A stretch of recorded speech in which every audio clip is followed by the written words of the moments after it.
Good day, my name is Oshmani John, and presently we're in studio with one of the most promising presidential aspirants in the respect of. And they call Yumkela, Dr. Yumkela. We're going to talk about the presidential race, which everybody's interested in, especially the youth, locally and the diaspora. The race started as soon as when, sir? Well, I have returned home now since 2015. So I was home almost 2.5 years before the elections to launch my campaign. And we've been campaigning very hard on the issues. We have created a new political party called the National Grand Coalition, which is appealing to a lot of the young people, but also many people who have not been interested in politics before coming in, because they believe in a message of hope, opportunity and transformation. We believe people should be hopeful about a better future because we believe we can create that better future for them. We've seen other African countries transform, Rwanda, Ghana, Cote d'Ivoire, to name a few in close by, as well how we can make changes there to give our people a better set of skills through education, but also good well-being through good healthcare systems, given our last experience with Ebola. So our message is resonating, and the people have now encapsulated all of that in one word: change. And the change message is everywhere, even in the villages. I see village people saying changes. 7.2 million people in Sierra Leone. How do you think you are capable of managing those people? Well, first of all, we've campaigned everywhere. I'm half asleep. I'm sure your viewers will see I look exhausted. It's the last 2 days before voting. I've been out in the field till past midnight yesterday. And I have been going everywhere, delivering the message directly to the people. We've used radio, TV, we've used social media. So we're taking our message directly to the people, convincing them that change is possible, that they don't have to settle for less, they don't have to settle only for the traditional parties. Second, we want to make them agents of change in their own way. We don't believe that we can solve the problems of Sierra Leone on our own. We want an inclusive, participatory governance system, and that's what we've promised the youth in particular. That's why they're responding to us, that they're young, they're mature enough to create a Sierra Leone they want to have. And that message makes them excited. We've given them examples of a 38-year-old becoming a president of France, a 31-year-old becoming chancellor of Austria, and we've given a lot of them symbols to contest as councillors and also as members of parliament. And that is new for us here, to encourage that many young people. Over 40% of our candidates are young people below 40. We've also, surprisingly, one of the things that has surprised us, we've seen imams and pastors coming forward to contest, and they've told us, they say, we don't normally get involved in politics, but because you've created this platform, we just believe in your change message. Baba Obasanjo, one of the most respected leaders in Africa, has huge interest in your personality. How did you get that done? Well, I'm grateful if you're telling me that Baba has an interest in my growth. What I know is that I recognize him as one of the great leaders of Africa. I was in Nigeria during his presidency. I saw what he did in privatization. I saw him balance the Nigerian budget, pay off all the debts, and left a surplus of over $20 billion. Within an 8-year period, cash. He freed his country of debt. He actually paid off the rest of the debts, created a surplus of $220 billion, and then privatized key institutions, and look at all the airlines and effective mobile telephony and all the value-added services you have. And I used to attend his meetings on his Saturday retreats on agricultural transformation and so on. As I say, I look for role models everywhere, whether in Africa or elsewhere. I'm just looking for great men who have had the courage to step forward when things were tough and serve their people. And there was a time he did that, leaving prison to come and serve his people. So I've dealt with successive leaders there to learn that development and transformation is cumulative. No one leader does it, but what is important is for a leader to give it trajectory. And I think So far, Ghana has been lucky that they've had 4 leaders who have not reversed some of the gains they've made. They've kept the growth trajectory, different tactics. Sometimes it grows fast, sometimes it slows down, but they've been growing. And they've been gradually reforming institutions, local government pension schemes, private equity investments, their mining sector. And by the time the oil money came, the Ghanaians were savvy enough to know how to build an economy that we're all admiring today. State-of-the-art hospitals. They are now pushing for an IT hub. But it's been cumulative because also they had reformed their energy sector. They are the best performing in terms of energy access in West Africa by 80%. So I just gave you an overview of leaders I have admired in Africa. Of course, the list is long, but I just gave you in my own neighborhood to say that, okay, right in my neighborhood, there are countries that have done well. Please tell us just 3 among the points you have for your manifesto. Just 3 points in your manifesto. 3 key points in my manifesto. We have to stabilize our economy. The economy matters for everything we want to do. This government is leaving us with 70% youth unemployment, 17% inflation rate, over 2 billion in debt. They inherited almost a debt-free country. 2 billion for a $3-4 billion economy. 2 billion debt is a lot of money. Interest rates at 25%. So they've bankrupted the economy, a wonderful economy they inherited. We have to stabilize the economy. We have to create wealth. We have to encourage the private sector to invest. Economic stabilization, 1. Yeah. Number 2, we are declaring an education emergency the moment we take over because, look, Nigeria, everywhere, what they've known Sierra Leoneans for is good education.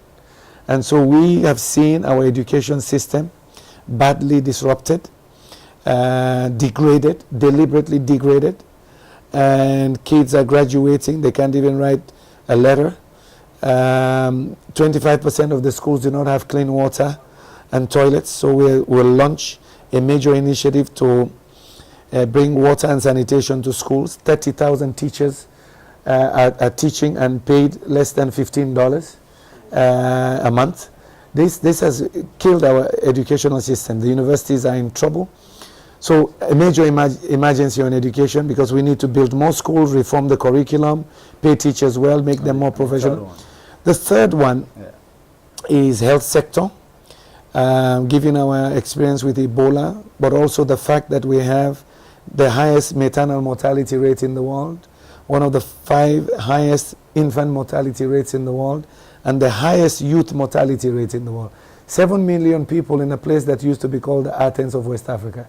So we have to revamp the medical sector. It also includes making clean water available to people as a basic right. So we want to establish a major diagnostic center. If you don't diagnose well, you can't treat well. So we have to address having more nurses out there and doctors. So we'll be working closely with the medical school. We want to expand and upgrade a lot of the health centers around the country. I'll have to give you a 4th one, energy and infrastructure. I've been called Mr. Energy around the world, so I have to deal with energy. Energy relates to everything I've said. And 4thly, agriculture. 70% of the population is still in the rural areas. My expertise, my PhD is in agribusiness, agricultural development. So agriculture matters, developing new supply chains, new export products so that we can rebuild the rural sector and create more growth poles and local economic development opportunities across the country. When we say 3 key points, we take energy, agriculture, and health. You see, you're ranking them for me. Unfortunately for me, all of them are important because these people just wrecked everything. They wrecked everything. Right now, instead of building power plants, they've been invoking emergency power purchase for almost 10 years. Because it's easy to steal money from that. For the election, they rented a boat from Turkey to supply power. The money they've used to rent that boat, they could have built 3 power plants. Ellen Johnson Sirleaf added 180 megawatts in 10 years. She did 35 megawatts, 80 megawatts. She combined several resources, energy resources. And that's what I've been preaching around the world. These guys, what they've done, they've all relied, because they know it's easy to make money. Their first emergency energy purchase they did was within their 1st year. They made a killing from it. They did a 2nd one. Now they did a 3rd one just before leaving office. bringing a rented boat here, paying $30 million a year for that boat when they could build power plants. I helped them design energy projects here. They can use small hydro projects in this country. They can use solar power, but they can build power generators, generation systems to expand capacity, improve transmission. But their interest is corruption. So they do corrupt deals and just impoverish our country. Thank you very much. The campaign has been so colorful in different areas in Sierra Leone, and it's been violent in some other side. How have you been able to ensure your campaign is violence-free? Because everybody knows that for 3 years our campaign, we've always preached about peace. I myself have not tolerated having thugs with me. So we set a tone, my supporters and myself set a tone, and we do a lot of music in our campaign. So a lot of the local artists and our Sierra Leonean artists living overseas have just jumped in as well. So we've created an atmosphere around our party, the National Grand Coalition, that is inclusive and festive. We've made politics interesting for the youth. We address the issues. And I launched here for 3 years now public lectures. And it's been a shock to everybody that I'm holding town hall meetings. When I started, they say, oh, he will not continue. But almost 3 years now, I do it, and 1,000, 2,000, 3,000 people show up. And what is funny now, I call it public lectures, and instead of more students, it's the Okada riders, the traders who come in. So I've been forced to break down my dialogue with them to sometimes even pidgin. Why is it useful? Suddenly people realize that, whoa, we can talk to the president directly and ask him questions about education, healthcare, and so on. And we've maintained that culture for 3 years. But the music, the arts, and I've been out of the country for some time, so I didn't know some of the local slangs. I've picked it from popular culture. Ranka politicians, for example. That's not from me, but I listen to the radio. I include it in my speeches. And recently, the most famous one in the presidential debate, I said, Ranka economics, Rankanomics. Boom, the kids speak it because they could relate. It's in their lyrics. Yeah, your vote is your right. It's from music. They created it, not me. So I go around the country and say, you have a right to vote. Your vote is your right. And I see that they respond because they've already heard it. So, in short, we have been very peaceful, but we have been the biggest victims now of violence. As you are in my country, in my own constituency where I'll be going tonight, they shot somebody yesterday and killed from the ruling party. One of the bodyguards of the minister shot somebody, and the person just died. In that same district, in a neighboring location last night, they attacked one of my lead campaigners who defected from the ruling party. They burnt her vehicle down. And the other vehicle they had to escape with this morning, we were trying to organize rescue. 2 weeks ago, they nabbed about 17 of my supporters around the country who were victims. They had gone to the police to report in different places. They just nabbed them. Why? The ruling party is the party that brought civil war to our country. They held on to power 25 years, divided this nation, and they are doing the same tactics they had before 30 years ago that caused the war. They are very corrupt, and their corrupt money, they show off with it, which creates a lot of resentment. They've created a bankrupt economy like they did at that time, and the bankruptcy is worse now. 70% youth unemployment is a recipe for civil conflict. Anything could spark.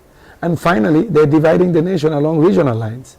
And when politicians fail, they go back to tribalism, they go back to corruption to buy votes and intimidation.